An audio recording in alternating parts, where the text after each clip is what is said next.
In the previous video, I had shared an experiment which was done in 2014 that had scientifically proved that human beings are indeed telepaths. In a nutshell, the video had demonstrated that human beings are indeed like a cell phone without a SIM card and an internet connection. It has transmitting and receiving connectivity but lacks the network connection.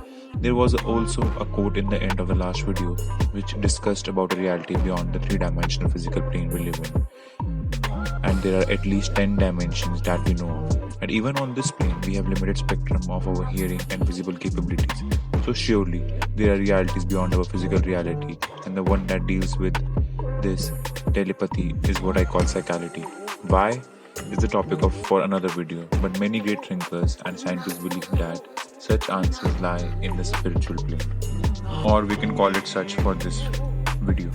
We think reality is what we can apportion through the limited instruments of the senses, but reality is of course far beyond that. Spiritual data is we don't have the correct instruments to receive it, and we live primarily in the realm of the senses. Anything that we're describing through science, we're describing through the prism of the 5 limited senses. Our eyes can only see between infrared light and ultraviolet light. There's light bouncing around everywhere. Our ears can only hear a tiny decibel range, can't hear the noise of a dog whistle, can't hear any high-pitched frequency sounds. Isn't it likely then that there are other vibrations, frequencies, energies, consciousness moving through the universe?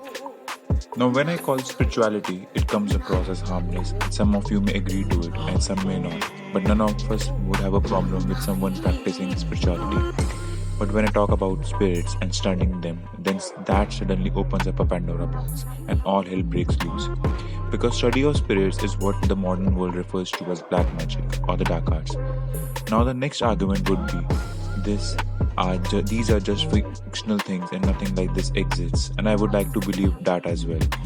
Then why has every single government banned this practice? I mean, if it does not work and is just fictional, then even if someone does it, should be of no one's concern because it's just stupidity. But then that's not the case, right? There could be some reality to it. The purpose of this video is not to promote the use of black magic or such practices, but all I want to say is any science without explanation is deemed as magic. And I believe rationally studying black magic may give us a lot of answers. I know this entire ritual may seem like a circus to the so-called educated mind, but there are elements in it that have rational reasons. One is an element of the person subject to it, which could be hair or blood or something. The rationality behind this could be DNA, which is very unique to every individual, much like the mobile number or your email ID is unique to you. Other element is the mantra or the spells chanted in it, which might seem stupid and of no meaning to the modern mind, and it may find it irrational. But then does not Siri, Alexa, or Google Assistant respond to the voice commands? It all seems rational then. And they have specific voice commands for their tasks. If the same task is asked to be done in a different framing, then it does not respond. Does not sound like what a mantra does in this ritual. Specific words set out to perform specific tasks.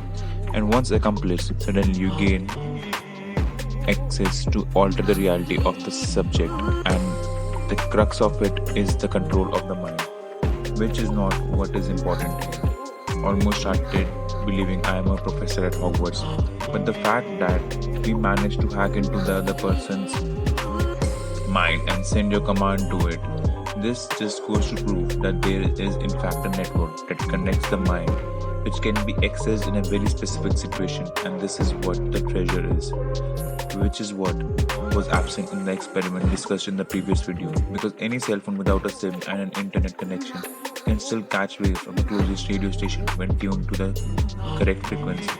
And it is this network we need to discover, and we should throw away our prejudices and basically stop disregarding everything which seems weird on the face value and actually have a rational reason behind it. Because like nuclear energy has its good and bad application, so does the study of dark arts, and a rational study of discovering this network and mastering it is what the next stage of evolution is all about.